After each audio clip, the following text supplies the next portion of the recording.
الحمد لله نحمده ونستعينه ونعوذ بالله من شرور أنفسنا ومن سيئات أعمالنا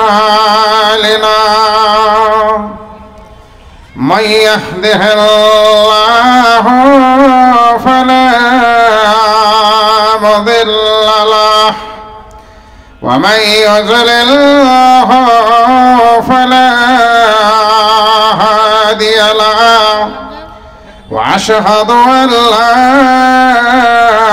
إله إلا الله وحده لا شريك له وأشهد أن محمدًا عبده ورسوله أما بعد فأعوذ بالله من الشيطان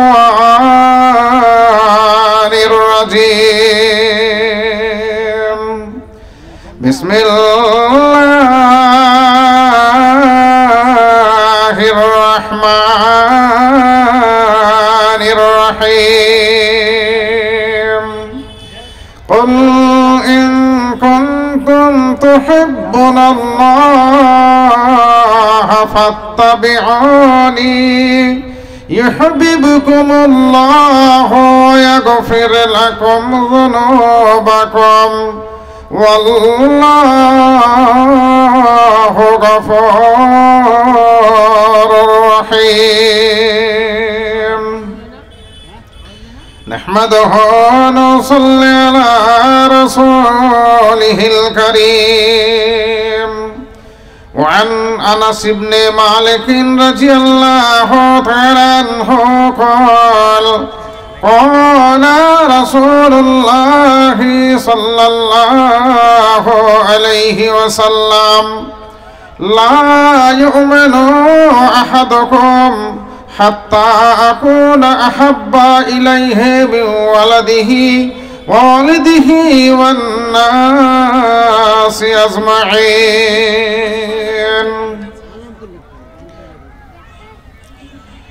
মুসলিম হৃদয়ে দাও প্রভু সেই প্রীতিকর অভিমান ধর্মের কাজে মেতে ওঠে যেন সকলের মন প্রাণ তাওহীদ সুধাই ভরপুর করো সকলের অন্তর হাদিসের মোহে অবহেলা যেন গিরিমরু প্রান্তর শিরক ও বিদআত লাথি মেরে করে দেয় খান খান মুসলিম হৃদয় দাও প্রভু সেই প্রীতিকর অভিমান তোমার সুপথে জিহাদ করিতে নাহি আছে যার ভক্তি ঢালো তার প্রাণে নবচেতনার নবপ্রেরণার শক্তি জীবনের তরি বেগে যায় যেন গে তব গুণগান মুসলিম হৃদয় দাও প্রভু সেই প্রীতিকর অভিমান উদার দয়াতে বিভূষিত করো তারে সেই নিচ মনা তোমার সুপথে কোরবানি করিতে নাহি হয় যেন মন টানা সুকাজের তরে দান করিবারে সদা থাকে আগুয়ান মুসলিম হৃদয়ে দাও প্রভু সেই প্রীতিকর অভিমান। তোমারে ছাড়িয়া হয়ে দিশে হারা, তোমারে ছাড়িয়া হয়ে দিশে হারা, যে ফিরিতেছে বনে বনে। চালাও তার সে পথ পানে প্রভু, যে পথ গিয়েছে কাবার পানে। পথভ্রষ্টতারে যেন না করিতে পারে দুষ্ট দুরাচার শয়তান।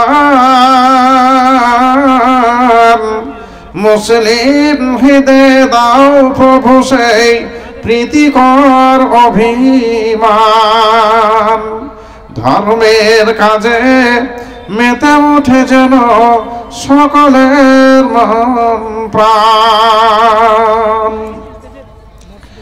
নির্বাচিত আজকের এই মহতি জলসার সম্মানীয় সভাপতি মহাশয়, মুআজ্জাজ উলামায়ে দ্বীন,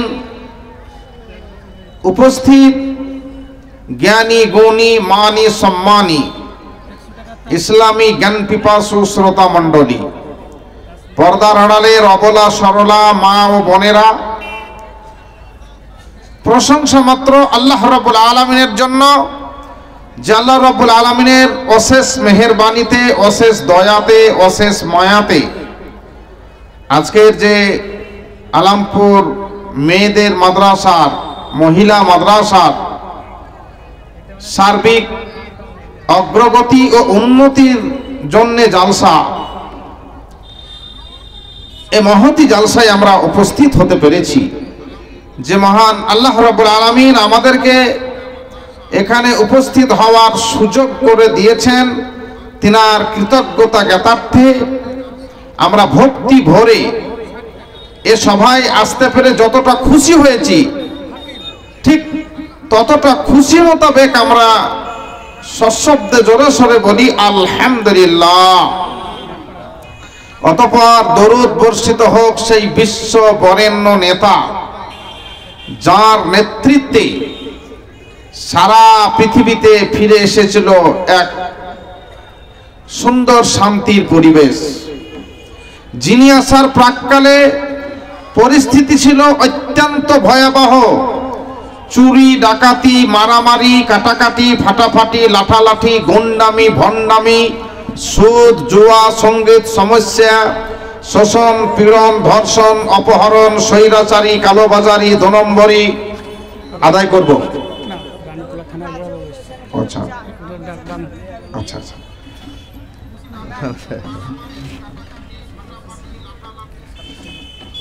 অশান্তি, দুর্নীতি চলছিল তার বাজার রমরমে।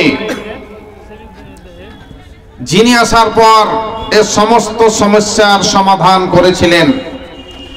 যারা ছিল চোর, যারা ছিল ডাকাত, যারা ছিল সন্ত্রাসবাদের নায়ক, তাদেরকে তিনি শান্তির নায়কে পরিণত করেছিলেন।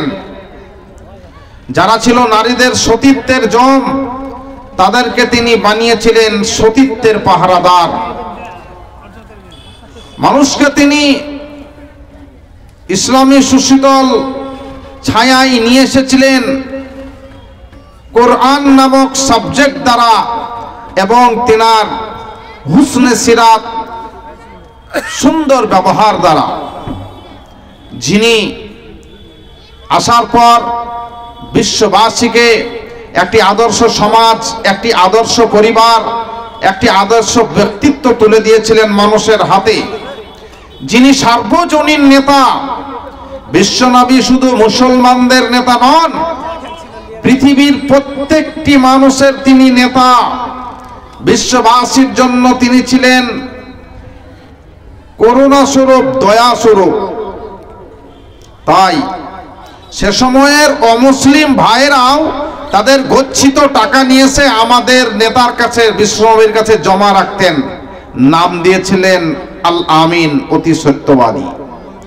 ভাই আমার বন্ধুরা, সেই বিশ্ব বরেণ্য নেতা, গ্রেটেস্ট ক্যাপ্টেন, মানবতার সংরক্ষক, পৃথিবীর শ্রেষ্ঠ বৈজ্ঞানিক আহমদ মুস্তাফা, মুহাম্মদ মুস্তাফা সাল্লাল্লাহু আলাইহি সাল্লামের প্রতি লাখো কোটি শান্তির ধারা অবতীর্ণ হোক। সকলে বলুন আল্লাহুম্মা আমিন, আল্লাহুম্মা সাল্লি আলাই, আল্লাহুম্মা বারিক আলাই। আজকে আলমপুর আচ্ছা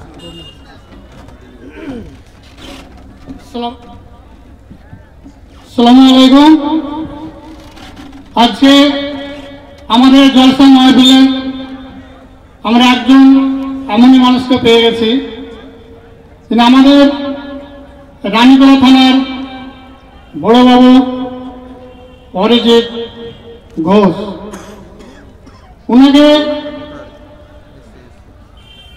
আপনাদের সামনে 2 মিনিট জাস্ট 2-4টে কথা বলার জন্য আহ্বান জানাচ্ছি।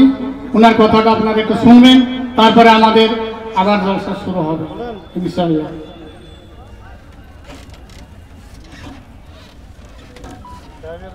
ধন্যবাদ আলমপুর দিয়ারাপাড়া মাদ্রাস কমিটির প্রত্যেক সদস্যকে এবং এখানে উপস্থিত যে সমস্ত শ্রোতা ব্যক্তিরা আছেন তাদেরকেও। প্রথমে দুঃখিত এখানে এই শ্রোতাকে থামিয়ে আমাকে বলার জন্য, তবুও আমাকে ডেকেছে, এই জন্য আমি খুবই আপ্লুত এবং ধন্যবাদ। আমাকে হয়তো এখানে অনেকে চেনেন না, আমি জানুয়ারি মাসে 8 তারিখে আপনাদের থানাতে জয়েন করেছি, আগে সাগরপাড়াতে ছিলাম। আমার নাম অরিজিৎ ঘোষ। এখানে এসে আমি অনেক জায়গায় জলসাতে গিয়েছি। এখানে এই জলসার যে তাৎপর্যপূর্ণ বা আপনার যে সুদূর প্রসারী স্বভাব ইয়েটা আছে, সেটা দেখছি যে এখানে একটা মেয়েদের মাদ্রাসার উন্নতি প্রকল্পের জন্য একটা ইসলামিক ধর্মসভা হচ্ছে। সেটা মুর্শিদাবাদ না, পুরো আমাদের ওয়েস্ট বেঙ্গলে খুব কম জায়গাতেই এই উদ্দেশ্যে কোথাও ধর্মসভা হয়। যেটা ধর্মসভা হচ্ছে এই উদ্দেশ্যটা সাফল্যমণ্ডিত হোক এবং বিশেষ করে আজকের দিনে আমাদের সমাজে মেয়েরা খুবই নিপীড়িত হচ্ছে, সেই সুযোগটা যেন না হয়, মেয়েরাও আস্তে আস্তে ফ্রন্ট ফুটে আসুক, এটাও আমরা চাই। এখানে প্রত্যেক ম্যাক্সিমাম আমি যা দেখতে পাচ্ছি, বিশেষ করে ধর্মসভার এই প্রাঙ্গণে যারা বসে আছেন, ম্যাক্সিমামই কোনো না কোনো বাড়ির বয়োজ্যেষ্ঠ লোকেরা, এবং তাদের প্রত্যেকের ঘরে মেয়ে আছে, 1টা হোক 2টো হোক 3টে হোক। আশা করব সেই সমস্ত মেয়েদের উন্নতি প্রকল্পে যেটা চলছে, সেই মেয়েদের যে সুদূর প্রসারী প্রভাব, সেটা যেন কার্যকরী হয়। এবং আমার ডান দিকে মায়েরা অনেকেই আছেন, তাদের বাড়িতে তার নিজেরাও মেয়ে এবং তার বাড়িতে প্রত্যেকের বাড়িতে কোনো না কোনো কোথাও না কোথাও মেয়ে আছে, বা তাদের পরিবার পরিজন বা আত্মীয় স্বজনদের মধ্যে। সেই মেয়েদের উন্নতি প্রকল্পে যেটা হচ্ছে, সেটার ক্ষেত্রে যেন সুদূর প্রসারী প্রভাব হয়, সেই জন্য সবাই সহযোগিতা করবেন। এবং তার যে প্রভাব, মেয়েরা যাতে সমাজে নিপীড়িত লাঞ্ছিত যাতে না হয়, এবং একটা বাচ্চা মেয়ে ঘরে আছে, যেটা ম্যাক্সিমাম মুর্শিদাবাদ তথা রানীতলা থানাতে একটু বেশি হয়, সেটা হচ্ছে বাল্য বিবাহ। সেই দিকটা যাতে না হয়, সেটা আপনাদের এই আলমপুর দিয়ারাপাড়া থেকে যেন বাকি থানা বা আমার থানার বাকি গ্রামের বা আপনাদের এই আলমপুর থেকে যেন মুর্শিদাবাদে যেন দৃষ্টান্ত তৈরি হয়, এটুকু আশা করব। যে আজকের ইসলামিক ধর্মসভা যেটার জন্য হচ্ছে, অন্তত এই বাল্যবিবাহ অন্তত এই গ্রামের এই গ্রামের ভিতরে বা এই গ্রামের যতদূর এখানে আত্মীয় স্বজন আছে বা যারা এখানে আছেন, তাদের ঘরে যেন না হয়। বিশেষ করে 18 বছরের নিচে মেয়েদের যেন কোনোভাবে বিয়ে না দেওয়া হয়, সেটা দিলে আমরা রানীতলা থানা বা আমি পশ্চিমবঙ্গ পুলিশের মুর্শিদাবাদ পুলিশের পক্ষ থেকে বলছি, সেটা খুবই কঠোর আইনের ব্যবস্থা করা আছে। সেই আইনের ঝটকা যেন কোনো পরিবারে যেন না লাগে। এবং যেমন একটা ছেলে তার পরিবারের জন্য অন্তত একটা খুঁটি বা আয়ের উৎস হিসেবে দাঁড়িয়ে আছে, প্রত্যেকটা পরিবারের ছেলে আয়ের উৎস, এটা ভাবা যেন অনেকেই ভেবে থাকে। সেই সুযোগে সেই সমান সুযোগ যেন মেয়েদেরকেও দেওয়া হয়, যেটার জন্য করা হয়েছে। অন্তত এটা করলে অন্তত আমাদের সমাজটা অন্তত উন্নতি হবে এবং মুর্শিদাবাদবাসী হিসাবে আপনারা একদিন গর্ববোধ করবেন। রানীতলাতে পরের কথা, আশা করব এইটাই যেন শুনলেন আমাদের রানীতলা থানার বড়বাবুর মূল্যবান বক্তব্য। যে কথাগুলো বললেন, উনি খুব ভালো কথা বলেছে। এই সমস্ত কথার উপর লক্ষ্য করে আপনারা চলবেন। আপনাদের কাছে আমাদের এটাই আহ্বান।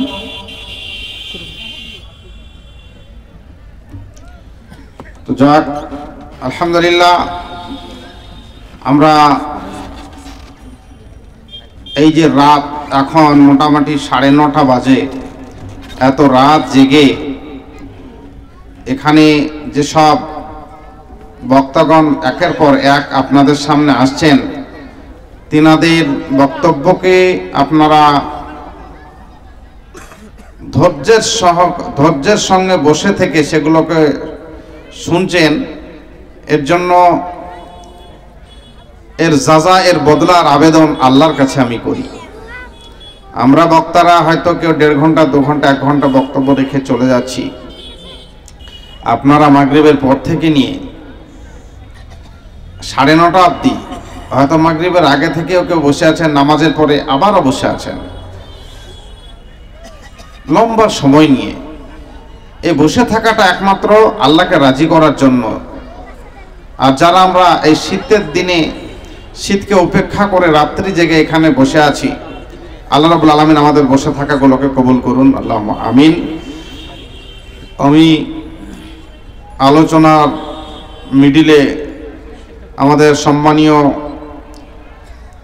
আমাদের রানীতলার বড়বাবু তিনি এসেছিলেন, তেনার কাছ থেকে কিছু শোনার জন্য 2-1 মিনিট আমি একটু ডিস ব্রেক মেরেছিলাম কমিটির আদেশ ক্রমে।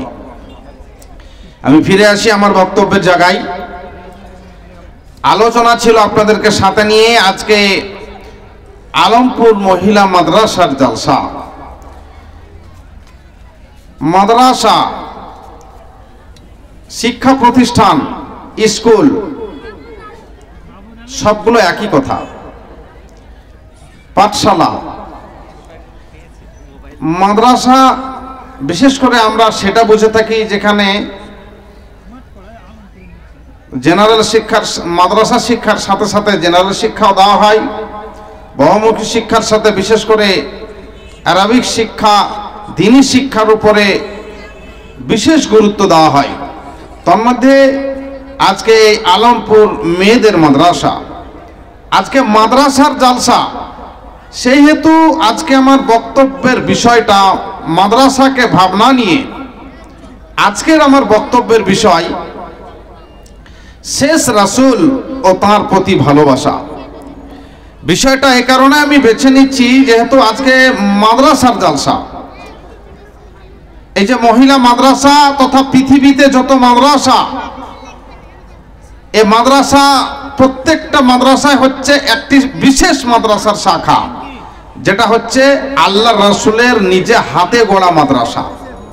মসজিদে নববী অর্থাৎ মদিনাতে যে নবীর মসজিদে নববী আছে, সেই মসজিদে নববীর পাশে আপনার নবী আমার নবী শেষ নবী তিনি নিজে একটি মাদ্রাসা করেছিলেন, যেটাকে বলা হচ্ছে আহলে সুফা।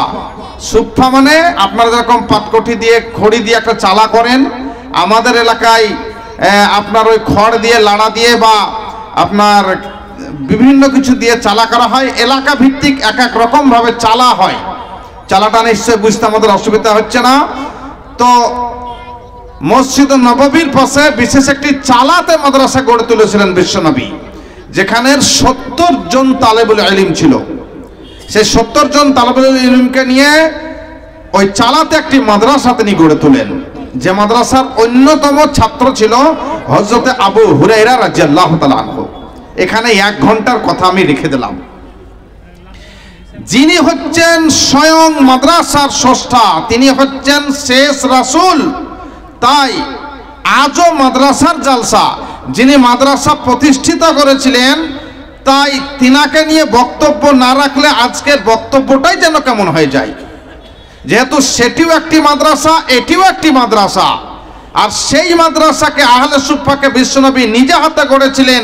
আজকে আমার এখানকার কমিটিগণ, এলাকাবাসীগণ, গ্রামবাসীগণ তিনারাও একটা মাদ্রাসাকে গড়ে তুলেছেন। তাই এই দিকে লক্ষ্য রেখে আজকের বক্তব্যের বিষয় শেষ রাসূল ও তার প্রতি ভালোবাসা। শেষ রাসূল কে? সেই মহান ব্যক্তি। কার কথা বলছি আমি? তিনি তো সেই মহান ব্যক্তি যাকে না চিনলে, যাকে না মানলে, যাকে না বুঝলে, যাকে না মনের মণিকোঠায় জায়গা দিলে, মন থেকে চরম ও পরমভাবে বিশ্বাস না করলে মুসলিম রেজিস্টার্ড বুকে আপনার নামই থাকবে না। চালু ভাষায় যাকে বলে মুসলমানের খাতায় নাম থাকবে না।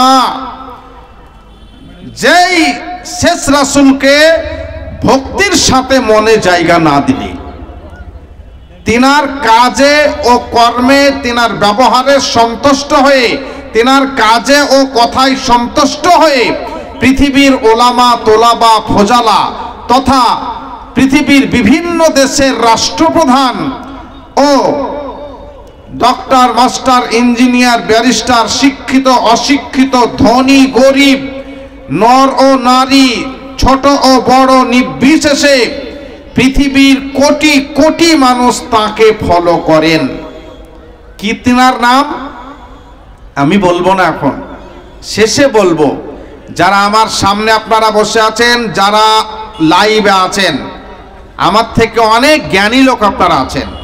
কেউ নিচে বসে আছেন, কেউ স্টেজে আছেন, কেউ লাইভে আছেন।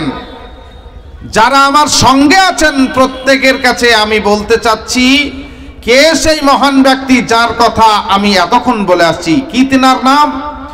আপনার মোবাইলটা আপনি ডাটা অন করুন, তারপরে আপনি গুগলে গিয়ে সার্চ করুন পৃথিবীর সবচেয়ে ভালো মানুষকে। আপনার মোবাইলে লিখুন, গুগলে গিয়ে লিখুন পৃথিবীর সবচেয়ে ভালো মানুষকে। আপনার মোবাইলের স্ক্রিনে ভেসে উঠবে মুহাম্মদ মুস্তাফা সাল্লাল্লাহু আলাইহি ওয়াসাল্লাম। মোবাইলকে কেউ শিখে রাখেনি। আবার আপনি google.com-এ গিয়ে র্যাঙ্কিংয়ের দিকে দেখবেন, সব থেকে সেখানেও পৃথিবীর সেরা র্যাঙ্কে রয়েছেন। ভাই আমার বন্ধুরা, আমি আপনাদেরকে বলতে চাচ্ছিলাম সেই শেষ রাসূল তিনি হচ্ছেন মুহাম্মদ মুস্তাফা সাল্লাল্লাহু আলাইহি ওয়াসাল্লাম। আল্লাহ রাব্বুল আলামিন পবিত্র কোরআন সূরা আহজাবে 21 নম্বর আয়াতে বলছেন, লাকাদ কানা লাকুম ফি রাসূলিল্লাহি উসওয়াতুন হাসানা। শেষ রাসূল হচ্ছে তোমাদের জন্য উত্তম আদর্শ। আচ্ছা, যারা আপনারা বসে আছেন, যারা লাইভে আছেন, আপনারা বলুন তো তিনার আদর্শের সঙ্গে আমাদের আদর্শের কতটুকু মিল আছে? দাঁড়িয়ে গিয়ে দেখুন 80% লোকের প্যান্ট, পায়জামা, লুঙ্গি গিটের নিচে। অনেকের হাত সার্চ করুন, সবারের বলছি না আমি, কেউ হালা, কেউ বালা, কেউ মালা পড়ে আছেন। মেয়েদেরকে দেখুন, সব মেয়ের কথা আমি বলিনি, কালো কারপিন্ধাটা হয়তো এখন বন্ধ হয়েছে নাকি জানি না, পাতে কালো সুতা বাঁধা। আর পুরুষদের অনেকের থাকে কান ফোড়ানো, নাক ফোড়ানো, এগুলোও চলছে। বলে মৌলভী সাহেব এগুলো যারা নামাজ পড়ে না তাদের হয়, নামাজ যারা পড়ে তারা সব করে না। অনেক নামাজিকে আপনি মুসল্লিকে গিয়ে কালকে আজকে ফজরে চেক করে নেবেন। অনেক নামাজিকে আমি নিজে চোখে দেখেছি, শোনা কথাও বলছি না, এমন ভাবে প্যান্ট পরে সিজদায় গেলে পরে গেঞ্জিটা উপর পানে উঠে গেল আর প্যান্টটা একটু নিচে পানে টাইট পড়ে গেল। প্যান্ট পড়ে গেল নিচে পানে টান, আর গেঞ্জি বা যেটা ছোট জামা বা গেঞ্জি পড়েছে টানটা চলে গেল উপর পানে, একটা উপর পানে আর একটা নিচে পানে সিজদার অবস্থায়। তারপরে তার পেছন দিকের গোপন অঙ্গই উলঙ্গ হয়ে যায়। আমি নিজের চোখে দেখেছি, কারো কথা শোনা বলছে না। এবার আপনি বিভিন্ন ক্ষেত্রে গিয়ে একবার চেক করে দেখে নেবেন তো এটা কি আল্লাহর রাসূলের আদর্শ? আপনারা যারা এখানে গার্জিয়ান আছেন, অনেকের ছেলে এখন এমন করে চুল কাটছে, পেছন দিকে কিছুই নাই, জিরোতে মেশিন চালিয়ে নিচ্ছে, আর সামনেকার চুল বাড়াতে বাড়াতে কপাল ঢেকে, চোখ ঢেকে, নাকের কাছাকাছি চলে আসছে। যার ছেলে তার বাপ, ছেলে যদি বাড়ি ঢুকে ও বুঝতে পারবে না এটা আমার বেটা না ভাতিজা রে। মানে কপাল এত বেশি করে চুলে ঢাকা, এটা কি দিনের আদর্শ? আমি আপনাদের অনুরোধ করব, আল্লাহ বলছেন শেষ রাসূলের জন্য, আমার বক্তব্যের বিষয় শেষ রাসূল ও তার প্রতি ভালোবাসা। আমি এখন গুটি কয়েক কথা আলোচনা করছি শেষ রাসূলকে নিয়ে। শেষ রাসূলের ব্যাপারে আল্লাহ তাআলা পবিত্র কোরআন সূরা আম্বিয়া 107 নম্বর আয়াতে বলছেন, লাকাদ কানা লাকুম, আল্লাহ রাব্বুল আলামিন বলছেন, ওমা আরসালনাকা ইল্লা রাহমাতাল লিল আলামিন। নবী গো, সারা পৃথিবীর মাটিতে যত যা কিছু আছে সকলের জন্য আমি আপনাকে, বিশ্ববাসীর জন্য আমি আপনাকে রহমত স্বরূপ, দয়া স্বরূপ, করুণা স্বরূপ, পৃথিবীর বাসীর জন্য, বিশ্ববাসীর জন্য আপনাকে আমি প্রেরণ করেছি। অর্থাৎ বিশ্ববাসীর প্রতি দয়া করার জন্য, মায়া করার জন্য, ক্ষমা করার জন্য, ক্ষমা স্বরূপ, দয়া স্বরূপ, মায়া স্বরূপ সারা পৃথিবীবাসীর জন্য আপনাকে আমি পাঠিয়েছি। তাই আল্লাহর রাসূল তিনি ছিলেন দয়ার সাগর, মায়ার সাগর, ক্ষমার সাগর। ক্ষমা, সাম্য, ঐক্য, ইউনিটি, ন্যায়তার ব্যাপারে, ক্ষমার ব্যাপারে আল্লাহ রাসূল ছিলেন সবারই শীর্ষে, সকলের ঊর্ধ্বে। ক্ষমা, ন্যায়তা এই গুণে গুণান্বিত ছিলেন আল্লাহর রাসূল সাল্লাল্লাহু আলাইহি সাল্লাম, আমাদের শেষ রাসূল। আল্লাহ রাসূল যখন নামাজ পড়তেন, অনেকেই গিয়ে আল্লাহ রাসূলের গর্দনে উটের ভুঁড়ি নিয়ে গিয়ে চাপিয়ে দিয়েছে। আল্লাহর রাসূলকে মার্ডার করার জন্য, খুন করার জন্য, চিরতরে পৃথিবী থেকে বিদায় দিয়ে দেওয়ার জন্য বাড়িকে গোল করে তারা ঘিরে নিয়েছে। রাতারাতি বিশ্বনবী আল্লাহর হুকুম মতো নিজের মাতৃভূমি ছেড়ে, মক্কা ছেড়ে মদিনার দিকে তিনি পাড়ি জমিয়েছেন। তথাপি আল্লাহর রাসূল একটিবারও তাদের জন্য সাফা তো দূরের কথা, তিনি বাজে কথা একটাও বলেননি। আল্লাহর রাসূল ছিলেন তিনি ক্ষমার সাগর, দয়ার সাগর। ক্ষমার গুণে তিনি ছিলেন গুণান্বিত। বুখারীর একটা হাদিস আমি আপনাদের শোনাই, মুসলিমের একটি হাদিস শোনাই, মিশকাতের হাদিস শোনাই। এই হাদিসটা বুখারীতে এসেছে, মুসলিমে এসেছে। মিশকাত হাদিসের 345 পৃষ্ঠায় এসেছে। আল্লাহর রাসূল কত বড় তিনি ক্ষমার গুণে গুণান্বিত ছিলেন। ইয়ামামার গভর্নর, রাজ্যপাল, বর্তমান নাম হচ্ছে রিয়াদ। ওই রিয়াদ শহরের গভর্নর, রিয়াদ শহরের আপনার গভর্নর সুমামা বিন উসাল একাধিক মুসলমানকে সে হত্যা করেছে, মার্ডার করেছে, খুন করেছে। ওই খুনি লোকটি শেষ পর্যন্ত আমার নবী, আপনার নবী, যিনি সারা পৃথিবীর মানুষের জন্য করুণা, সারা পৃথিবীবাসীর জন্য যিনি দয়া, ওই রাসূলকে মার্ডার করার জন্য, খুন করার জন্য, হত্যা করার জন্য তরবারিতে ঝাঁ চকচকে করে দাঁড় দিয়ে তরবারির আগালে বিষ মাখিয়ে নিয়ে চাদর গায়ে দিয়ে চাদরের ভিতরে তরবারি নিয়ে সে ঘুরতেছে। আপনার নবী, আমার নবী, সারা পৃথিবীর যিনি রহমাতুল লিল আলামিন, তিনাকে সে খুন করবে, মার্ডার করবে, হত্যা করবে। নাজদ কাবিলা থেকে সাহাবায়ে কেরাম সুমামা বিন উসালকে ধরে নিয়ে আসলেন এবং মসজিদে নববীতে তাকে হাজির করলেন। আর মসজিদে নববীতে হাজির করে দেওয়ার পরে মসজিদে নববীর খাম্বাতে, পিলারে তাকে বেঁধে দিলেন। আল্লাহর রাসূলকে খবর দেওয়া হলো, বিশ্ব নবী গো, এই লোকটা আপনাকে মার্ডার করার জন্য ঘুরছিল, সেই লোকটাকে ধরে নিয়ে এসে আমরা মসজিদের খাম্বায় বেঁধে দিয়েছি। আল্লাহর রাসূল মসজিদে এলেন, নামাজ আদায় করলেন। তারপরে সুমামা বিন উসালকে জিজ্ঞাসা করছেন, মাজা ইনদাকা ইয়া সুমামা, হে সুমামা বিন উসাল, রিয়াদের গভর্নর, এমামের গভর্নর, মা ইনদাকা ইয়া সুমামা, ওগো সুমামা বিন উসাল, ওগো এমামার রাজ্যপাল, বলুন বলুন আপনার আমাদের ব্যাপারে কি ধারণা রয়েছে, আমাদের ব্যাপারে আপনার ধারণাটা কেমন? সুমামা বিন উসাল বলছেন, ইয়া মুহাম্মদ ইনদি খায়রুন, নবী গো, আমার আপনার ব্যাপারে আমার ধারণা অত্যন্ত সুন্দর, কোনো খারাপ ধারণা নেই, আপনি অত্যন্ত ভালো মানুষ। আল্লাহর রাসূলকে সুমামা বিন উসাল বলছেন। আল্লাহর রাসূল বললেন, কি চাইছো তুমি বলো। সুমামা বিন উসাল বললেন, ইন তাকতুল তাকতুল যাদামিন ওয়া ইন তুনঈম তুনঈম আলা সাকিরিন ওয়া ইন কুনতা তুরিদুল মাল ফাসাল মিনহু ফাসাল তুতা মিনহু মা শি'তা। নবী গো আমার, ইন তাকতুল তাকতুল যাদামিন, আপনি যদি আমাকে হত্যা করেন, আপনি যদি আমাকে খুন করেন, আপনি যদি তরবারি দ্বারা আমাকে খুন করেন, তাহলে আমি একজন খুনের যোগ্য, কেননা আমি বহু মানুষকে নিজে হাতে কতল করেছি, খুন করেছি, মার্ডার করেছি, হত্যা করেছি। আপনাকে হত্যা করার জন্য রেডি ছিলাম। অতএব আপনি যদি আমাকে হত্যা করেন তাহলে পরে আমি একজন হত্যার যোগ্য। ওয়াইন তুনিম আলা সাকিরিন, ওয়াইন আল্লাহর রাসূলকে বলছেন, প্রিয় নবী গো আমার, আর আপনি যদি আমাকে হত্যা না করে, মার্ডার না করে, তুনিম আলা সাকিরিন, আপনি যদি আমাকে ছেড়ে দেন, হত্যা না করে, তাহলে একজন কৃতজ্ঞের প্রতি কৃতজ্ঞতা দেখানো হবে। একজন কৃতজ্ঞ যে স্বীকার করতে চাইছে সেই কৃতজ্ঞত ব্যক্তির উপরে একজন দয়া করা হবে, মায়া করা হবে। নবী আপনি যদি আমার উপরে দয়া করেন আমি বড়ই কৃতজ্ঞ হব আপনার কাছে।